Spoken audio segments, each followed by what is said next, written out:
مملکت میں پہلا نبی بنایا، بعثت میں آخری نبی بنا کر کے بھیجا۔ ختم نبوت کی مہر جو ہے اور ختم نبوت کا تاج جو ہے مصطفیٰ کے سر پر سجا دیا گیا۔ ہم میلاد منانے والے کیسے میلادی ہے کہ حضور کی ختم نبوت پر ڈاکہ ڈل جائے اور ہمیں کچھ بھی نہ ہو۔ حضور صلی اللہ علیہ وسلم کی ختم نبوت کے منکرین جو ہے وہ دنیا میں پائے جائیں، ہمیں تل بھر بھی افسوس نہ ہو۔ حضور صلی اللہ علیہ وسلم کا یہ وہ تاج ہے جس کو نبیوں نے مانا ہے۔ حضور صلی اللہ علیہ وسلم کی ختم النبیین ہونا یہ وہ عظمت ہے جو سارے نبیوں نے مانا ہے۔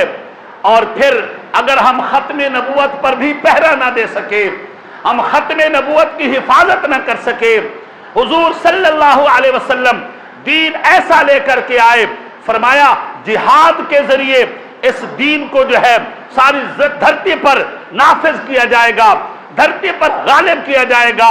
آج کفر جو ہے دندناتا پھرے اور کفر جو ہے مسلمانوں کو رونتا پھرے، کفر جو ہے مسلمانوں کے ساتھ آگ اور خون کی ہولی کھیلتا رہے، کفر جو ہے مسلمانوں کی عزتوں کو، گھروں کو، شہروں کو آگ اور گولوں سے جلاتا رہے اور ہمیں کچھ افسوس نہ ہو۔ مجھے بتائیں میلاد منانے کا فائدہ کیا ہوا؟ میلاد میں خوشیاں منانے کا فائدہ کیا ہوا؟